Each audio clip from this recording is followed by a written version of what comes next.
You're listening to Spring River Chronicle.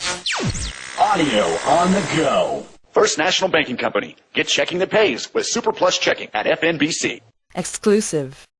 Lauren Gray makes it to Hollywood. Said to be the best voice in the competition, Spring River's Lauren Gray makes it all the way to Fox Television.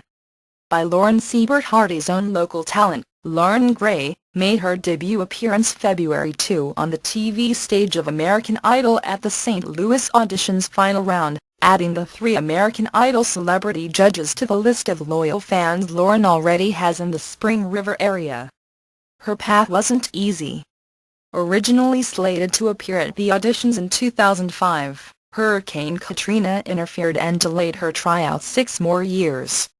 Then, in the current season's St. Louis auditions, she had to compete with more than 10,000 other hopefuls to earn the golden ticket and a trip to the next stage, in Hollywood. As Lauren was featured in advertising leading up to the February 2 broadcast, local fans plan American Idol parties not only across the Quad Cities area but neighboring states as well. Although her local fans knew what to expect, it was still exciting to see their friend, Lauren, the voice of the Spring River, up on stage in front of the American Idol celebrity judges Steven Tyler, Jennifer Lopez and Randy Jackson, and to see the judges' reactions. When the show began, people were on the edge of their seats, waiting to see Lauren step on stage and showcase her talent to the judges.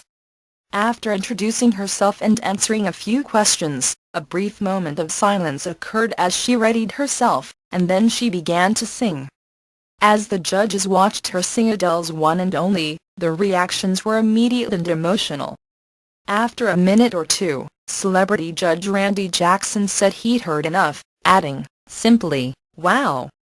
I love the way you break, I love the way you go up there and you're fearless about it. That's really important." American Idol celebrity judge Steven Tyler, of Aerosmith fame, told Lauren, "When people sing and you deliver a chorus line and you can break like that, get up there and hit the note and break," Tyler said, "it's the sexiest thing on the planet and the delivery was great." Each judge had further compliments for her and then the words were said, "You're going to Hollywood." After Lauren left, golden ticket in hand, to rejoin her family outside the stage, and as the music faded out, Jennifer Lopez was wiping tears from her eyes, and turned to her fellow judges to say, "I have 2 words for you, Lauren Gray." We at the Spring River Chronicle have watched Lauren for years, and made an interview with her, to let all our readers learn a little more about her, and hear what she had to say. Name: Lauren Gray, born November 10, 1988, in Pocahontas, Arkansas. SRC asks, "How has your experience been so far?" Lauren answered, "I'm feeling amazing, above the clouds. My experience has been wonderful, and I've never imagined I'd come this far. It makes me feel so proud, and so glad I've done this. I wouldn't trade it for the world." SRC asks, "Can you describe the emotion you felt when you saw yourself on TV for the first time?" Lauren answered, "Yes. It was on Wednesday night, when they were showing the previews for Thursday night, and I was like, oh, I was sitting beside my boyfriend, and I screamed as soon as I saw my face on the TV. It was a moment of surreality, I guess you could say, and it definitely opened my eyes. I was like, wow, this is really fixin' to happen." SRC asks, "What was your motivation for trying out for American Idol?" Lauren answered, "The reason I did this is to get a little recognition. I hope someone who likes me well enough says, 'You want to come try to cut an album?' I'm gonna look into it and make sure everything is good.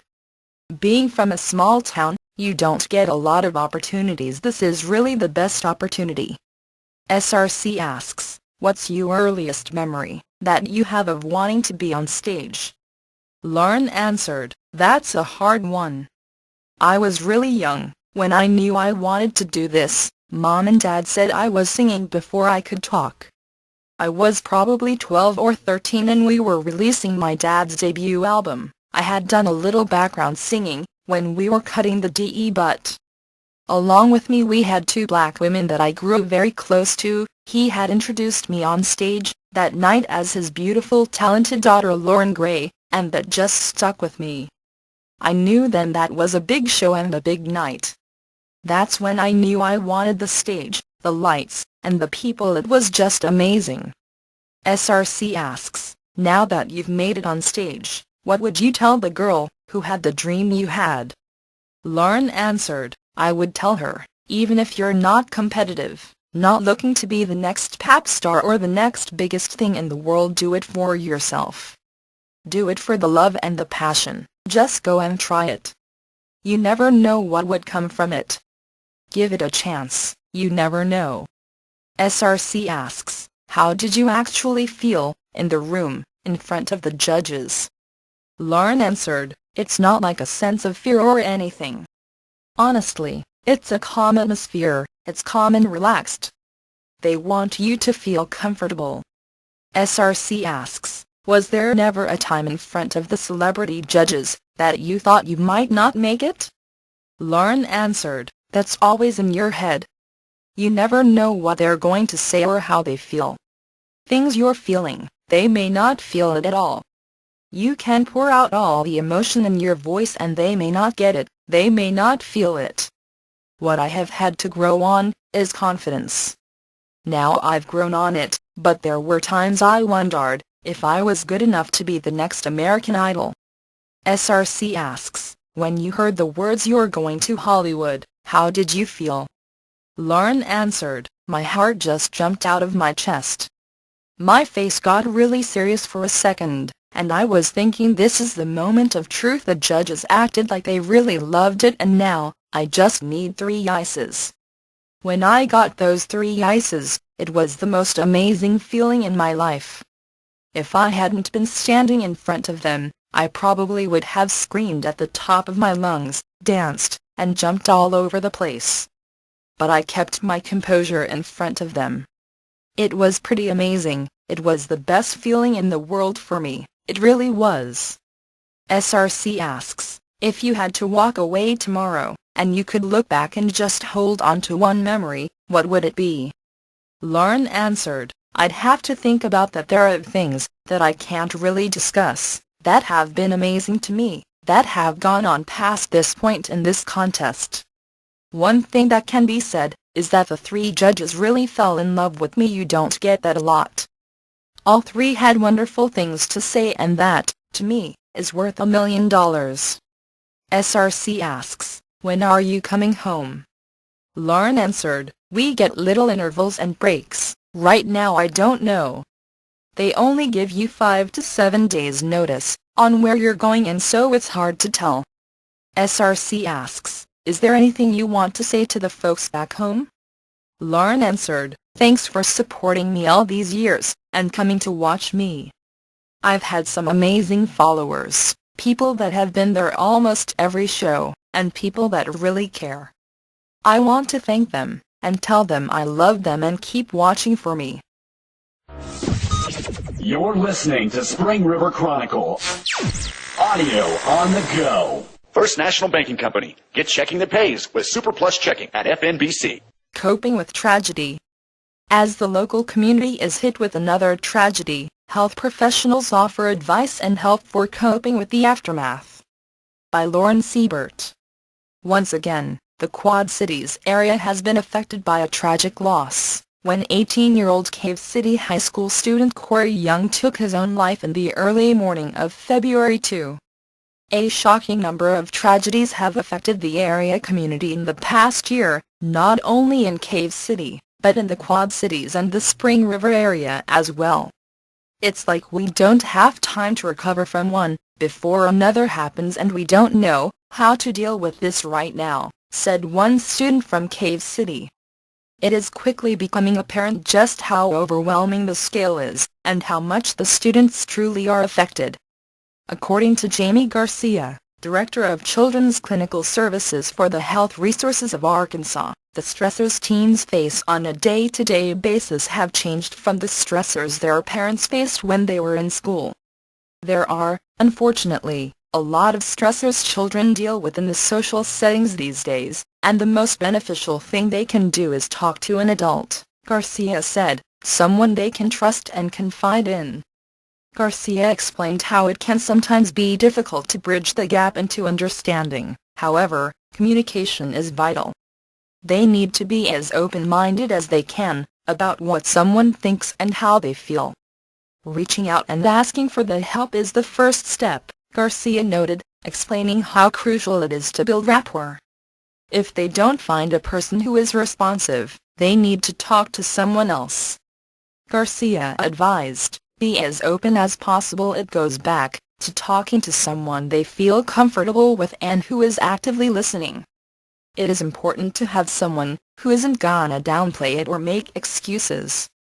Garcia also acknowledged that sometimes it can be difficult for kids to feel comfortable talking with someone about the way they feel, out of fear of being seen as different. She also noted that there is a common misconception and stigma that is associated with admitting there is a problem, and especially with seeing a therapist or counselor. Due to all the stress they face each day, challenges they need to feel confident. It isn't considered mental illness just because you have depressive symptoms or anxiety, Garcia said, it's called mental wellness. According to Garcia, it doesn't matter whether you're a young child, teen, or adult, these things are treatable and they can recover, hopefully in a short time frame. It doesn't have to impact their entire life. Garcia explained that just talking to someone and having a support system can sometimes alleviate that feeling of sadness, and it can also lead to help from someone who is trained and can provide even more help. If anyone is having a bad day and just down in the dumps and they're not experiencing pleasure in the things they typically do, but it's not impairing their functioning, Garcia noted, everyone goes through that at one time or another. But if they're experiencing it and it's lasting for days, and they feel they don't have control and it's impairing their function, Garcia explained, that would be the time to be preventative. Garcia also noted, however, that does not mean it will necessarily end in treatment. Another vital subject Garcia was able to expand on was how important it is to find an adult to speak with. Although peers give the most helpful advice they can, when it comes down to it, they may be going through the same situation. Adults can help provide more stability, as well as insight from life experience. Speak with an adult that you feel comfortable with. Kids do try to give best advice they know how, but sometimes there may be things that are outside of their knowledge range, Garcia said, or they may give advice that seems right, but ends up being unintentionally more harmful than helpful. Garcia added that it is also possible that friends or peers may not have good coping skills, and that sometimes they too are overwhelmed, and avoid the issue to take their mind off the situation, which may not be positive. According to Garcia, watching out for each other is key, and no one should be afraid to speak with someone outside their circle. It is important to remember that members of the community, whether it be a high school, church, work, or otherwise, needs to be supportive to each other. Garcia mentioned that it is extremely vital not to brush off comments made or posts from social networking sites. If you see something that concerns you, don't reprimand, but do take every message seriously, Garcia said. Be aware of what's going on, and don't ignore how people are feeling. If a peer makes a comment that concerns you, immediately go to the school counselor and let them know, Garcia added. Hopefully all parties will be supportive in saying this isn't a consequence, you're not in trouble. Their interest is in helping them to feel better about whatever is going on. If you would like more information, or just want someone to talk to, please contact a counselor, pastor, or mental health provider in your area, or visit www.healthresourcefark.com online. You're listening to Spring River Chronicle. Audio on the go. First National Banking Company. Get checking that pays with Super Plus Checking at FNBC. SRC hosts first open house. February 2nd marked the first anniversary of the Spring River Chronicle, along with Chamber of Commerce ribbon cutting. By Lauren Siebert. The Spring River Chronicle, located in Hardy, Ark, celebrated its first anniversary February 2, with an open house and a ribbon cutting by the Spring River Area Chamber of Commerce.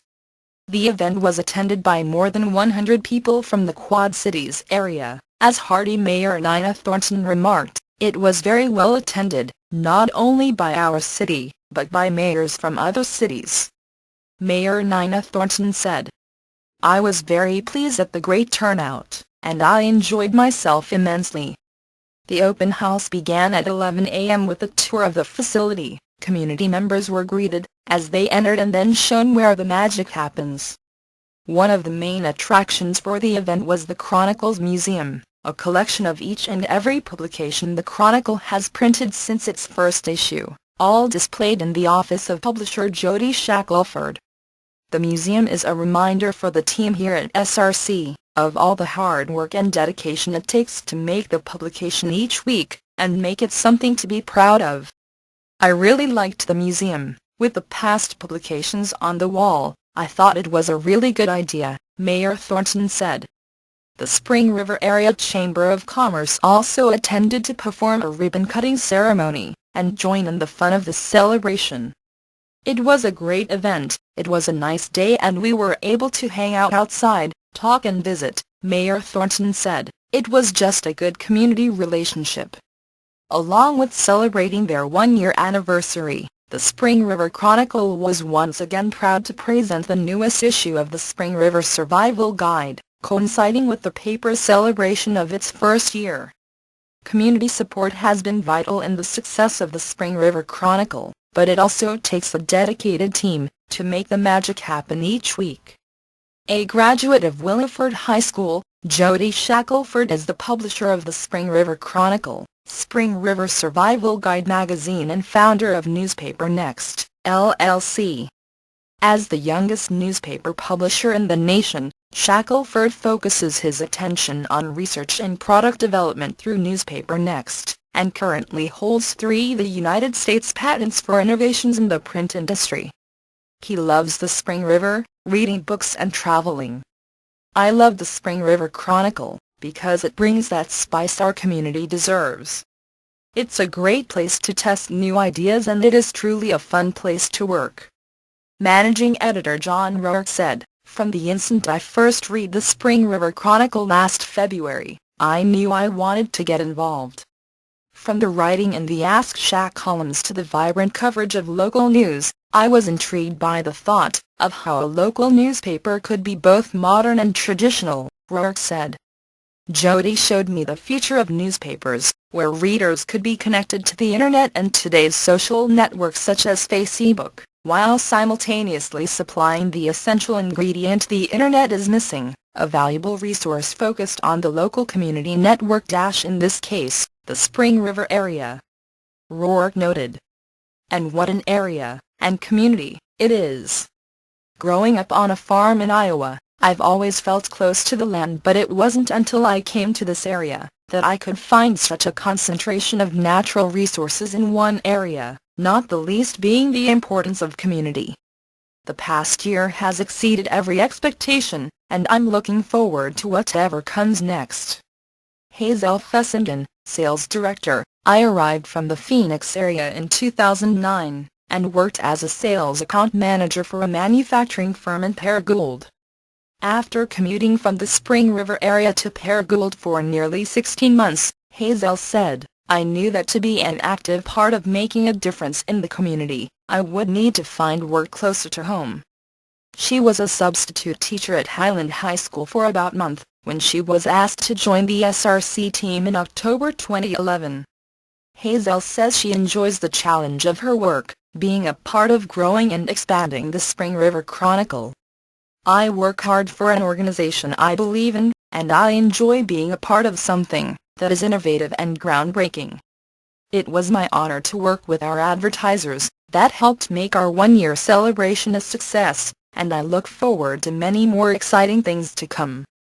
Circulation manager Scott Schaefer said, in December of 2010, I was asked to come join the Newspaper Next team. We were working on that project when the idea came up to start our own local newspaper here in the Quad Cities, Schaefer said. Then the Spring River Chronicle was born. Our first paper was out on January 26, 2011. Now, 1 year later, I'm the circulation manager, and still do sales. I'm so proud of what we have done. As a team we try to provide the best local news from our area with the truth being told, Schaefer said. That is very important to me. In the future I hope to see the Spring River Chronicle in every home in the county. So, watch for upcoming groundbreaking changes our newspaper has in store. Mary Gamble, Sales Associate. I've been in sales for over 17 years. I came to this area in 2009, to work for the Spring River Survival Guide magazine, Gamble said. Then I came to work for the Chronicle in sales. I love getting out and meeting new people, and working with business owners and helping them grow.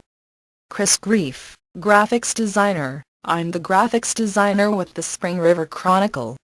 I design the ads you see in the paper, as well as the layout and general look of things, Grief said. I'm 24 years old, a former Williford student, and a volunteer firefighter for Hardy Fire and Rescue in my free time.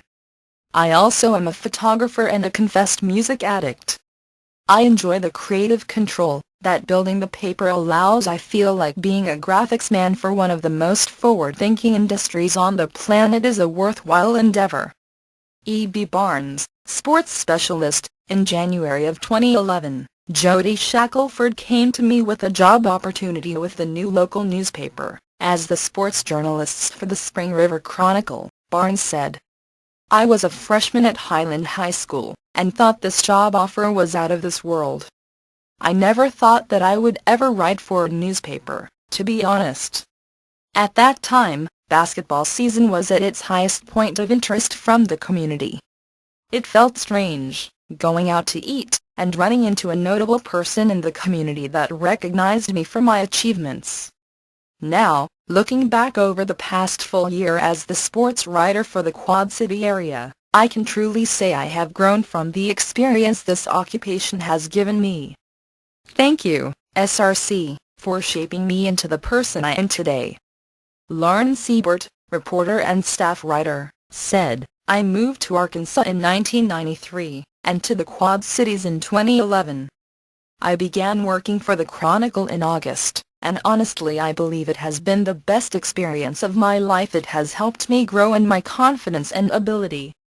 I love helping to inform the community, chasing down stories and spreading news about the community, to the community. I feel I have become part of it, and that I wouldn't trade it for the world. The Spring River Chronicle is proud to present the Quad Cities area with a professional and up-to-date news source, and look forward to another year keeping the community informed. Most of all, we'd like to thank everyone who has supported us through the first year, and look forward to all the years to come. You're listening to Spring River Chronicle. Audio on the go. First National Banking Company. Get checking that pays with Super Plus Checking at FNBC. Careless driving leads to drug bust. A Mammoth Spring man was arrested February 5, after driving carelessly and failing to yield to a police officer. By Lauren Siebert.